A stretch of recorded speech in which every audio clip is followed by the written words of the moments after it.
Saya adalah dulu orang yang hancur. Saya adalah orang yang sudah tidak punya pengharapan hidup. Saya adalah orang yang merasa semua kehausan di jiwa saya tidak saya temui. Sampai akhirnya saya berpikir untuk mengakhiri hidup saya dengan bunuh diri. Saya pikir mati yang paling enak.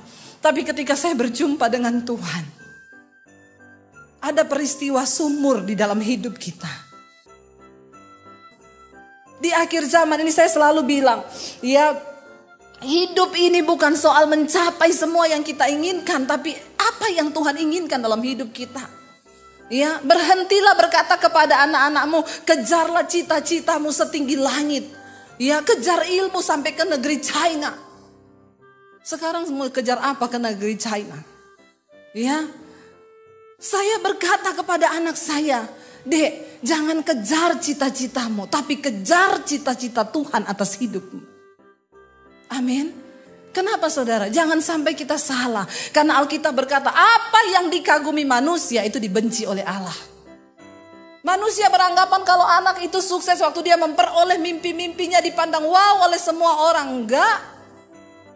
Apa yang Tuhan mau untuk kita dapatkan di dunia ini? Kita menjadi aliran sumber mata air ketika Yesus ada dalam hidup kita. Yesus berkata, kalau engkau minum air daripadaku, kamu gak akan datang ke sumur ini lagi. Tetapi dirimu akan menjadi mata air yang akan meluap dari dalam dirimu. Dan banyak orang yang haus yang akan datang makan. Saya ingat cerita tentang saya, saudara. Saya adalah dulu orang yang hancur. Saya adalah orang yang sudah tidak punya pengharapan hidup. Saya adalah orang yang merasa semua kehausan di jiwa saya tidak saya temui. Sampai akhirnya saya berpikir untuk mengakhiri hidup saya dengan bunuh diri. Saya pikir mati yang paling enak. Tapi ketika saya berjumpa dengan Tuhan, ada peristiwa sumur di dalam hidup kita. Ketika saya ada di dalam kebimbangan akan mengakhiri hidup saya, Yesus datang menghampiri saya. Dan dia datang, dia masuk memberikan aku air hidup itu. Dan saudara tahu ketika saya minum air hidup yang dari Yesus itu. Dan saya menemukan kepuasan di dalam dia. Dan apa yang Yesus itu bilang benar. Hari ini kita menjadi orang yang membawa aliran hidup bagi orang lain. Ada begitu banyak orang yang sudah mau mengakhiri hidupnya yang datang kepada saya dan minta untuk didoakan. Ada begitu banyak orang yang rumah tangganya hancur, mau bercerai, tetapi hari-hari ini dipulihkan. Kenapa? Tuhan memberikan engkau air hidup itu bukan tanpa maksud. Dia ingin engkau menjadi aliran air hidup yang memberi air itu kepada orang lain, saudara. Ini tidak bisa dibeli dengan uang sekaya apapun, saudara. Ini tidak akan pernah bisa ditukarkan dengan harta yang ternilai seapapun. Hanya ada di dalam Yesus. Yesus berkata, ya, bayangkan saudara, perempuan ini. Waktu saya baca lagi, ini ayat sebenarnya sering kita baca. Tapi ketika tadi saya merenungkan terus ayat ini, ada begitu banyak yang Roh Kudus bukakan sesuatu yang baru. Saya tertuju kepada tokoh dari perempuan ini. Betapa Yesus mengasihi dia. Dosanya banyak? Iya, dia lagi kumpul kebo. Kenapa dia kumpul kebo dengan laki-laki? Dia merasa dia sudah gagal dengan 4 laki-laki yang lain. Siapa tahu dia mendapat kepuasan dari laki-laki yang satu ini. Dan saya yakin dia tidak menemukan apa-apa. Dia malah hanya diperbudak oleh dosa.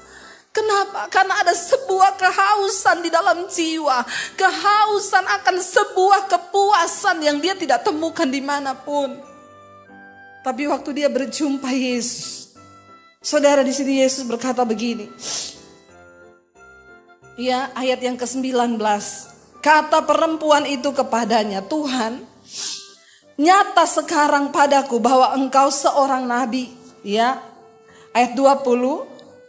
Nenek moyang kami menyembah di atas gunung ini. Ingat, orang Samaria tidak menyembah di bait Allah. Ya, mereka menyembah di gunung-gunung. Ya, nenek moyang kami menyembah di gunung ini. Tetapi kamu katakan bahwa Yerusalemlah tempat orang menyembah. Kata Yesus kepadanya, percayalah kepadaku hai perempuan, saatnya akan tiba bahwa kamu akan menyembah Bapa bukan di gunung ini dan bukan juga di Yerusalem. Kamu menyembah apa yang tidak kamu kenal. Saudara lihat ya. Kami menyembah apa yang kami kenal, sebab keselamatan datang dari bangsa Yahudi. Mengapa perempuan ini jiwanya penuh dengan kehausan akan kepuasan? Karena dia menyembah Tuhan yang tidak dia kenal. Dan banyak orang Kristen hari-hari ini yang seperti itu. Kayaknya engkau ke gereja, kayaknya engkau pelayanan, kayaknya engkau khotbah, kayaknya engkau mimpin pujian, tapi engkau tidak kenal Tuhan. Engkau kayaknya menyembah, tapi engkau menyembah sesuatu yang tidak engkau kenal. Karena itu jiwamu tuh gak pernah ada kepuasan. Ya, Yesus berkata, kamu menyembah apa yang tidak kamu kenal. Kami menyembah apa yang kami kenal. Penyembahan itu harus berdasar pada pengenalan akan Tuhan. Kalau engkau tidak pernah mengenal Tuhanmu, bagaimana engkau bisa menyembah Dia?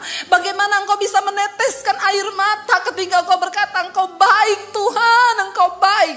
Hanya orang-orang yang pernah merasakan kebaikan Tuhan yang bisa bercucuran air mata dan berkata, engkau baik Tuhan. Kita perlu mengalami perjumpaan pribadi dengan Tuhan. Engkau perlu punya pengalaman di sumur air kehidupan bersama Tuhan. Mungkin saat itu adalah saat pelarian seperti wanita itu. Dia datang tengah hari di saat tidak ada orang karena dia malu ketemu orang. Karena perempuan ini bermasalah dengan dirinya. Akhirnya dia bermasalah dengan orang lain. Dan saudara, kalau jiwamu itu tidak terpuaskan, maka hubunganmu akan rusak. Hubungan dengan istri rusak, hubungan dengan anak rusak, hubungan dengan semua orang akan rusak. Engkau merusak semua hubunganmu. Kenapa? Karena jiwamu bermasalah. Engkau belum ketemu Tuhan. Engkau menyembah sesuatu yang tidak engkau kenal. Capek kita menyembah sesuatu yang tidak kita kenal. Karena itu hari-hari ini saudara, sekalipun dunia sedang digoncangkan, kenalilah siapa Tuhanmu. Punyalah pengenalan akan Tuhan yang benar. Masuk dalam doa-doa pribadimu dan bilang, Tuhan, aku pengen mengenal Engkau. Jangan terjebak dalam rutinitas kekristenanmu. Itu bukan jaminan engkau diselamatkan. Karena ketika Yesus datang kali yang kedua, siapa yang dia cari? Orang yang mengenalnya dan orang yang dikenalnya. Lalu di sini Yesus berkata ayat 23, tetapi saatnya akan datang dan sudah tiba sekarang, bahwa penyembah-penyembah benar akan menyembah Bapa dalam roh dan kebenaran, sebab Bapa menghendaki penyembah yang demikian. Ayat 24, Allah itu roh dan barang siapa menyembah Dia harus menyembahnya dalam roh dan kebenaran. Kenapa Yesus gak berkata harus menyembahnya dalam tubuh? Saudara, kita adalah manusia roh, tubuh ini cuma casing. Satu saat casing ini akan rusak. Jadi jangan pernah menipu Tuhan dengan semua gerakan tubuhmu seolah-olah itu rohani, menyenangkan hati Tuhan. Tuhan gak tertarik. Dia tertarik dengan manusia batiniamu. Di mana rohmu itu dibaharui dan engkau menyembah Dia di dalam roh dan kebenaran. Engkau punya hubungan yang intim dengan Tuhan. Engkau punya hubungan yang intim dengan Dia. Dan engkau hidup di dalam takut akan Dia. Di dalam roh dan kebenaran. Kenapa?